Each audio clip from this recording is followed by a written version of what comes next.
Eu quero convidar os irmãos a abrirmos a palavra do Senhor Deus no Evangelho segundo João, no seu capítulo de número 16, versículos de 25 a 33.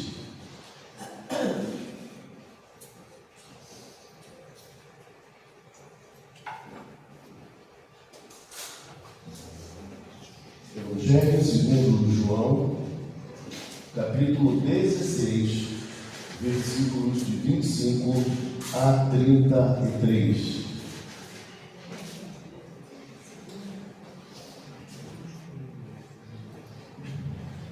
Eu lerei os versos ímpares, os irmãos lerão os versos pares. Peço que acompanhem suas Bíblias. Nós temos também algumas Bíblias sobre o banco. Você poderá acompanhar a leitura. Então, vamos fazer a leitura desta forma. Diz assim a palavra do Senhor: estas coisas vos tenho dito por meio de figuras.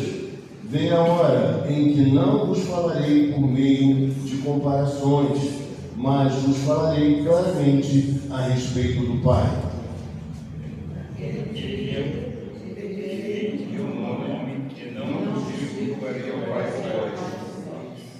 Porque o próprio Pai vos ama, visto que me tens amado, e tendes crido que vim da parte de Deus.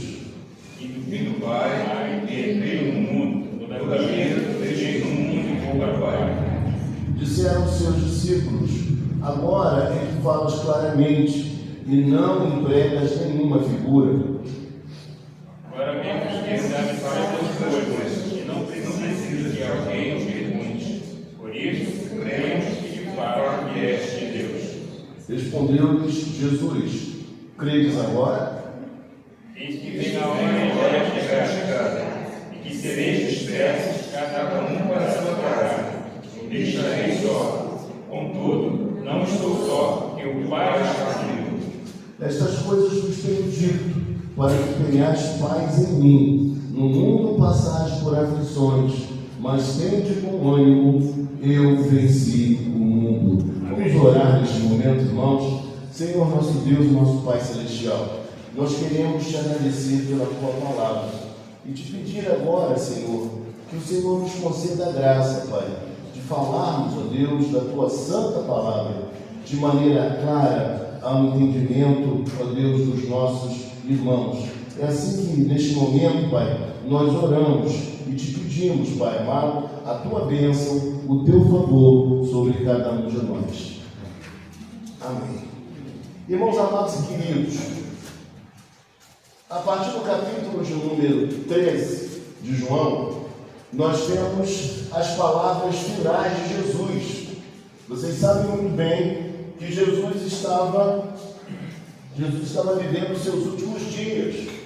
Jesus, ele iria passar desta vida a enfrentar o seu martírio, morreria, mas ao terceiro dia ele ressuscitaria.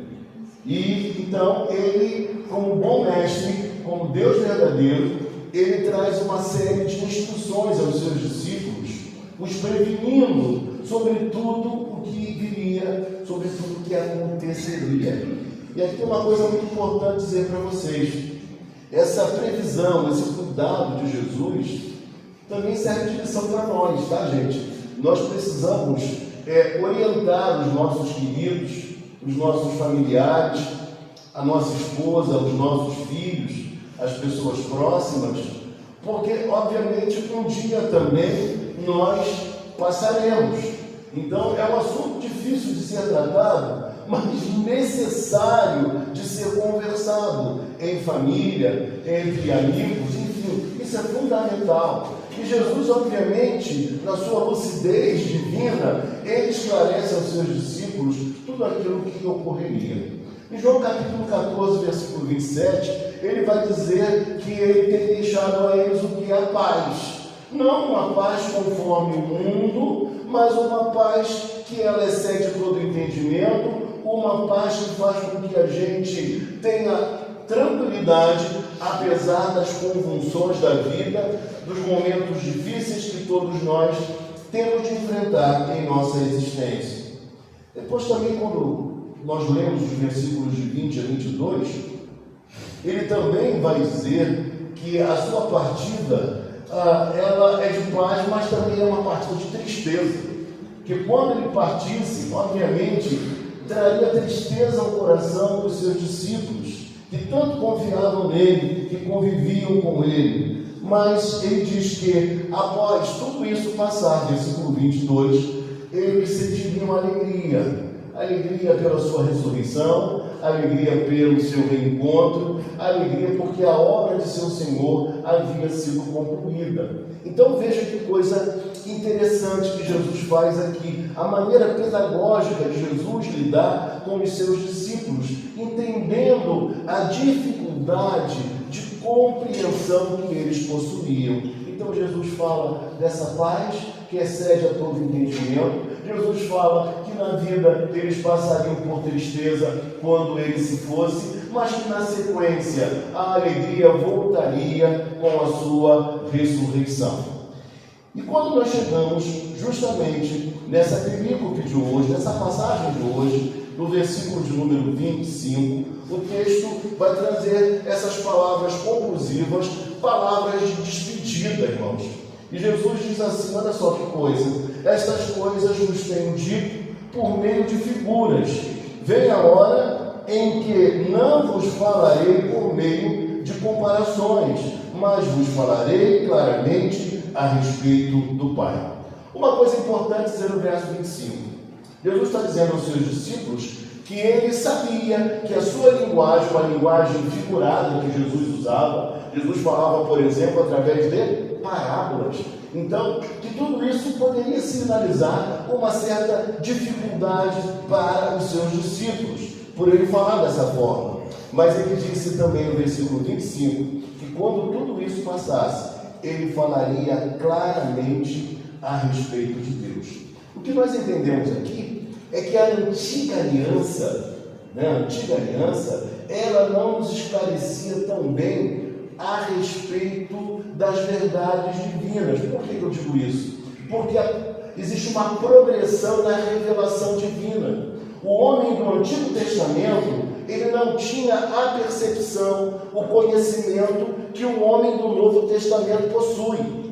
E daí uma das regras de interpretação bíblica é: um texto com menos luz, ele é esclarecido por um texto com maior luz. Ou seja, um texto um tanto quanto obscuro do Antigo Testamento, ele é clarificado pelo Novo Testamento. Então ele amplia a nossa visão, ele esclarece para que nós entendamos melhor aquilo que Deus tenciona fazer. Então, é disso que ele está tratando aqui. Olha, vocês compreenderão melhor, muito em breve, num futuro próximo, as coisas que hoje são difíceis para vocês compreenderem. Vocês compreenderão melhor. Eu diria para você, acho que você deve pensar assim como eu, existem algumas coisas que eu confesso que eu não as compreendo muito bem, sabe? Algumas coisas da vida, alguns acontecimentos, algumas coisas difíceis. Por mais que eu me volte para a Bíblia, por mais que eu ore, quando a gente se depara com essas situações, nós nos perguntamos da seguinte maneira: por que, meu Deus? Por que tem de ser assim? Por que é assim?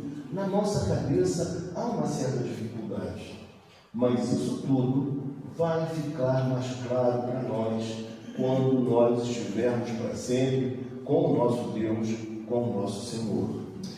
E nós prosseguimos em fé, apesar dessas indagações que são legítimas e que estão na nossa mente e em nosso coração.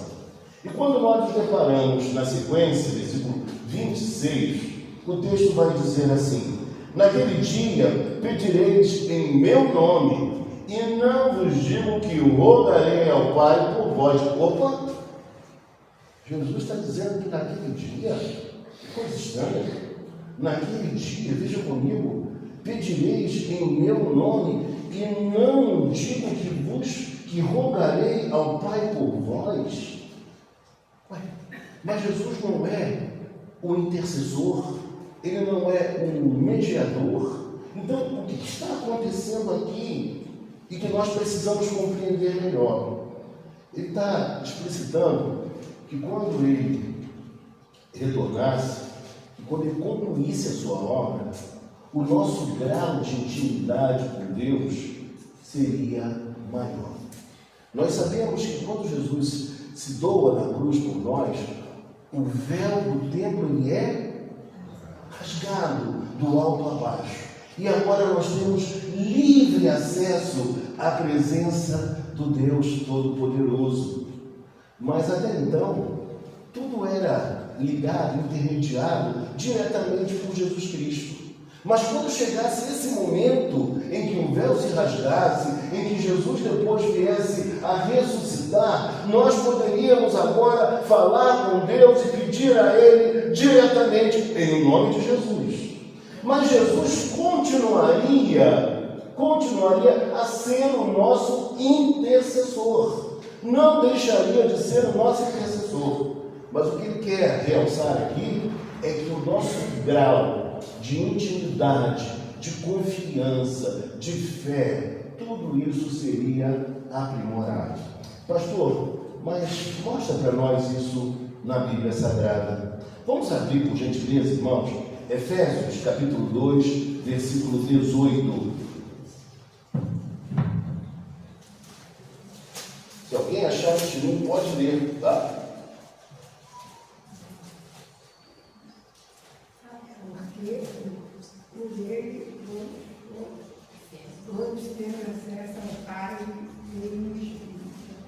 Olha só, porque por ele ambos temos acesso ao Pai em um Espírito. O que o texto está querendo nos ensinar aqui, irmãos?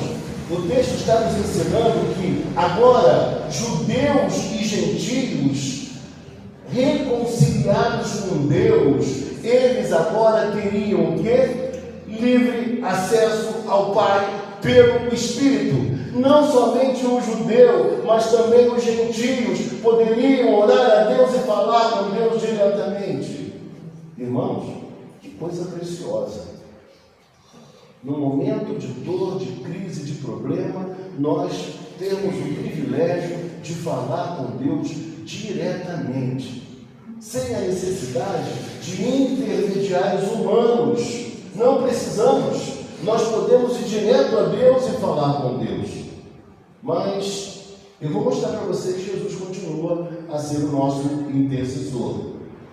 Romanos capítulo 8, versículo 34. Diz assim a palavra: quem nos condenará? É Cristo Jesus quem morreu, ou antes quem ressuscitou, o qual está à direita de Deus e também intercede por nós. Ou seja, Jesus continua sendo o nosso intercessor. É Ele quem intercede por nós. E ainda, vamos ver aqui, Hebreus 7:25. Diz lá o texto: por isso também pode salvar totalmente os que por ele se achegam a Deus, vivendo sempre para interceder por eles. Então veja que a ênfase aqui está na pessoa de Jesus Cristo como o intercessor. Eu queria deixar isso muito claro: nós não temos um outro intercessor a não ser Jesus Cristo e o Espírito Santo. E por fim, meus irmãos, nessas leituras, eu queria ler 1 João, capítulo 2, versículo 1. Diz assim a palavra: 3 dias depois, houve um casamento em Caná da Galileia. 1 João, perdão, gente, é 1 João, não João. 1 João, lá no final da nossa Bíblia. Se você achar isso em mim, leia. 2:1. Diz assim a palavra do Senhor: filhinhos meus, estas coisas vos escrevo para que não pequeis. Se todavia alguém pecar, temos advogado junto ao Pai, Jesus Cristo, o justo. Então nós vimos em várias passagens, irmãos, que o Senhor Jesus Cristo, Ele é e continua sendo o nosso intercessor. Mas agora nós temos confiança, ousadia, para nos achegarmos a Deus, falarmos com Deus, abrirmos o nosso coração e pedirmos a Ele aquilo que vier a ser necessário. Então Jesus esclarece: olha, com a minha partida, com a minha morte, com a minha ressurreição, vocês terão agora a oportunidade de uma intimidade ainda maior com o ser divino. E quando nós chegamos no versículo 27, o texto diz: porque o próprio Pai vos ama, visto que me tendes amado e tendes crido que eu vim da parte de Deus. E agora Jesus fala para eles: olha, eu tenho certeza de uma coisa, vocês são amados. Não amados apenas por mim, mas amados pela Trindade Santíssima. O Pai, o Filho e o Espírito Santo amam vocês. O ser divino ama vocês. E vocês não precisam mais viver atemorizados, inseguros, preocupados demasiadamente, porque o Pai vos ama. Irmãos, que coisa boa é a gente saber que a gente é amado.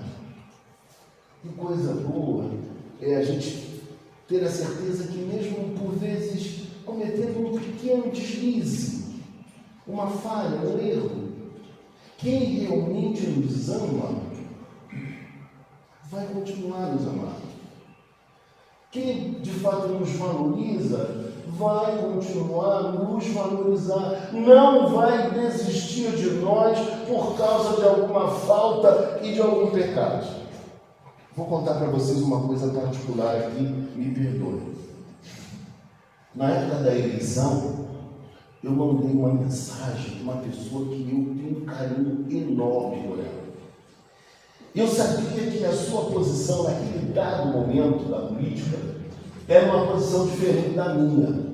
Eu sabia disso. Mas aconteceu que eu mandei para ele aquela mensagem. E eu falei: meu Deus do céu, que mancada que eu dei. A última coisa que eu gostaria era que esse amigo querido, dileto, especial para mim, que ele pensasse que eu tive a intenção de ofendê-lo ou de magoá-lo. De forma alguma, eu não faço isso. Eu não mando essas coisas geralmente para ninguém, ainda mais para uma pessoa que eu prezo, uma pessoa que eu amo. E graças a Deus, irmãos, não ficou nenhuma rusga, nenhum problema, e a nossa amizade permaneceu da mesma forma, sólida. E eu falei: glória a Deus por isso. Mas por que isso aconteceu? Porque, embora com pensamentos um pouco diferentes, aquilo que nos unia era muito maior, que era o amor de Cristo, que era a amizade que foi de fato desenvolvida pelos laços da cruz do Senhor Jesus Cristo. Então, é lindo, é grandioso, é belo, é sublime, quando nós percebemos que as nossas relações, elas são tão maduras, que o amor permanece apesar das nossas faltas e erros. E quando eu olho para esse texto, eu vejo um Deus que é assim. Um Deus que nos ama, apesar de nós. Um Deus que escolhemos amar, que decidiu nos amar, que não desiste de te amar e de me amar. Obviamente a gente sabe que Ele quer nos corrigir, Ele quer nos aperfeiçoar, mas o seu amor, Ele é constante por mim e por você. E o texto então, meus irmãos, vai dizer assim, veja comigo, versículo 28, vindo, Pai, e entrei no mundo. O que isso quer dizer para nós? A chamada doutrina da encarnação. Olha, Ele veio do Pai e entrou no mundo. O Verbo se fez carne e habitou entre nós. É a doutrina da encarnação. E na sequência ele diz: todavia, deixo o mundo e vou para o Pai. Aqui nós temos a doutrina da ascensão. Jesus foi assunto aos céus. Para onde Ele vai? Para onde Ele foi? Ele foi para o Pai. Ele concluiu a sua obra e foi para o Pai. E aí o texto diz então para nós, veja comigo, vim do Pai, entrei no mundo, todavia deixo o mundo e vou para o Pai. Disseram os seus discípulos, agora é que falas claramente e não empregas nenhuma figura. Agora vemos que sabe todas as coisas e não precisas de que alguém te pergunte, por isso cremos que de fato vieste de Deus. Aqui os discípulos chegam à conclusão de que Jesus Cristo de fato era Deus. E por que, irmãos? Porque somente Deus, Ele é onisciente. Somente Deus é onisciente. E eles atestam que Jesus fala com clareza e que sabe todas as coisas. Ele tem todo o conhecimento. Não é necessário que eu fale para Ele. Ele é onisciente. Ele sabe de todas as coisas. E qual é a conclusão dos discípulos? Se Ele sabe de todas as coisas, Ele só pode ser Deus. Então Ele é Deus. Na simplicidade dos discípulos, nas suas incoerências, nas suas indas e vindas, em momentos de arrobo de fé, em outros momentos em que os discípulos, eles também se enfraqueciam e se fragilizavam. Mas agora eles falam, eles dizem, eles declaram uma verdade sublime. Eles reconhecem que Jesus Cristo é Deus, porque Ele sabe de todas as coisas. E não é necessário que ninguém fale qualquer coisa para Ele. E aí talvez alguém lá de trás me diga assim, mas pastor, o Senhor não nos ensinou que a oração, ela é um meio de graça? Pastor, mas nós não oramos para falar com Deus e pedir a Deus as coisas que nós precisamos? Sim. Por quê? Não porque Deus não saiba, mas nós oramos a Deus, porque a oração é um meio de graça que o próprio Deus estabeleceu para que nós sejamos o quê? Abençoados por Ele e para que nós tenhamos comunhão com Ele. É por isso que a gente ora, não é para dar informação a Deus. Deus não precisa de informação. E talvez vocês devam lembrar de uma história que eu contei algum tempo atrás, de um irmão que eu visitava sempre ele. Eu gostava mais de conversar com o pai dele, que tinha quase 90 anos, era mais agradável. Ele regulava a minha idade, mais ou menos, mas misericórdia. Pessoa difícil, complicada, uma cabeça muito difícil. E quando eu ia lá, eu gostava de conversar com o pai dele. O pai dele tinha uma sabedoria, histórias maravilhosas, mas ele era muito engraçado, muito gaiato. Um belo dia eu fui lá visitá-lo com meu filho e eu passei na padaria, comprei um pão, levei também uma margarina e fomos lanchar com ele. Tá bom, passou-se o tempo, nós regressamos lá outra vez para visitá-lo. E naquele dia, fomos orar antes de lanchar. E quando nós fomos lanchar, ele orou mais ou menos assim: Senhor, eu lembro daquele dia alegre em que Carlos Henrique esteve aqui com o Esdras ainda bem pequenininho, Senhor. E eu lembro, Senhor, que ele trouxe um pão e trouxe também uma margarina, que, se eu não estou enganado, eu acho que era coalho. Deus, o que está pensando de Deus? Que Deus não sabe das coisas, que Deus não é onisciente, para que descer a tantos detalhes. Mas quando a gente olha para esse texto, e veja comigo, versículo de número 30, eles tiveram a visão mais clara de que Jesus era onisciente, que Jesus sabia de todas as coisas, que a sua origem era divina, que ele tinha uma natureza divina e, portanto, ele era e é Deus. É esse Deus que te ama, minha irmã. É esse Deus que te ama, meu irmão. É esse Deus que escolheu você antes dos tempos eternos. Ele te escolheu. E na sequência o texto diz então: Respondeu-lhes Jesus: credes agora?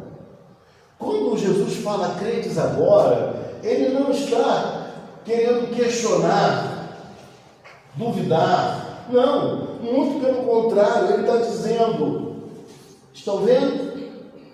Agora vocês acreditam, né? Vocês estão acreditando? É como a gente às vezes fala: olha, diante de tudo que eu te contei, é verdade, não é? É verdade. Então, Jesus fala dessa forma, endossando aquilo que eles disseram. Ele realmente era Deus e eles o reconheciam agora como Deus. Na sequência, respondeu-lhe Jesus: credes agora? Versículo 32: eis que vem a hora e já chegou, em que sereis dispersos, cada um para a sua casa, e me deixareis só. Contudo, não estou só, porque o Pai está comigo. E aqui nós nos reportamos ao texto que está em Zacarias capítulo 13, versículo 7. Zacarias capítulo 13, versículo 7. O que nós vemos aqui? Nós vemos que, embora Jesus tenha dito em Mateus 28, 20, que eis que estou convosco todos os dias até a consumação do século, ou seja, Jesus nunca abandonaria aqueles que eram seus. E diz a Bíblia que ele os amou até o fim. Foi assim que ele amou, um amor resoluto, verdadeiro, até o final. Mas, em contrapartida, nós sabemos, até mesmo pela profecia de Zacarias, que quando viesse o seu sofrimento, o martírio do Messias, a sua dor, a sua morte, os seus discípulos seriam dispersos. Eles o abandonariam, eles o deixariam. Irmãos, e eu imagino a dor de Jesus, porque era completamente Deus e completamente homem. Mas existe uma dor que é difícil de atenuar, é justamente a dor do abandono. Quando aqueles que você mais se doou, mais se entregou, são capazes de esquecer de você. Quando você te vê de maneira tão verdadeira, os amou, se dedicou, se empenhou, e essa pessoa ou essas pessoas são capazes de te abandonar.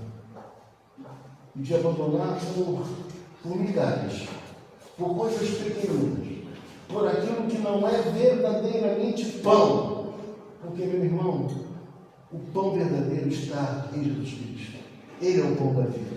O pão verdadeiro, ele está na palavra de Deus. Por isso, irmãos, quando nós, pregadores, subimos ao púlpito para trazer a palavra, nós não podemos desejar ser mais brilhantes do que a palavra de Deus. Nada que eu vier a falar para vocês aqui será mais importante do que as Escrituras Sagradas. Nós acreditamos que o que alimenta a alma humana é a Bíblia, é a palavra, porque ela nos fala daquele que é o Salvador de todo homem e de toda mulher. E aí o texto diz que foi assim que aconteceu. Eles temeram, tiveram medo da perseguição, tiveram medo do sofrimento e assim se afastaram, abandonaram Jesus.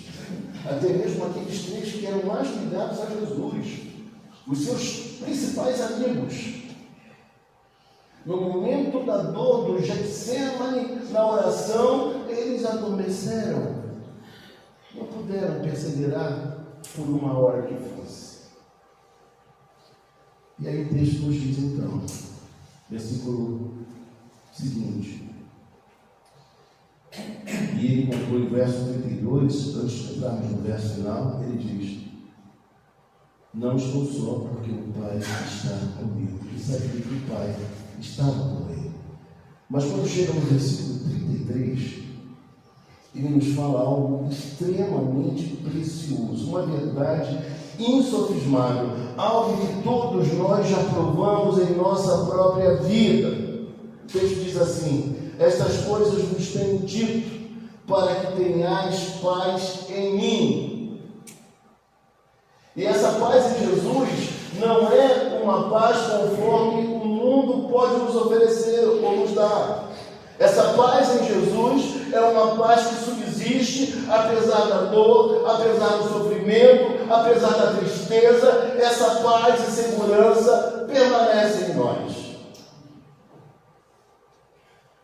É curioso que só Jesus ele tem o poder de fazer com que em meio às aflições da existência nós tenhamos paz. A certeza de que por mais que o tempo feche, que a chuva caia, que o temporal venha, nós temos a convicção que Ele está conosco, a nos guardar, a manter a nossa fé segura, porque é Ele quem faz isso, para que nós não esmoreçamos, é Ele quem nos sustenta. E nós precisamos acreditar dessa forma. A nossa fé não é firmada em homem nenhum, mas a nossa fé é formada naquele e firmada naquele que é verdadeiramente homem e verdadeiramente Deus. E aí o texto fala, concluindo: no mundo passais por aflições. É inegável que todos nós passamos e passaremos por aflições. Mas ele fala algo maravilhoso para mim e para você. Ele fala: tende bom ânimo. Se nós fôssemos usar a linguagem de hoje, nós falaremos assim: tende bom ânimo, aguentem firmes, perseverem, aguentem firmes, porque tudo isso vai passar. E aquilo que nós ainda não compreendemos de maneira absoluta, nós aí sim entenderemos e continuaremos a glorificá-lo. Amém, irmãos? A exaltá-lo, a bendizê-lo. Portanto, no mundo passais por aflições, mas aguentem firmes, mas tenham de bom ânimo. Eu venci o mundo.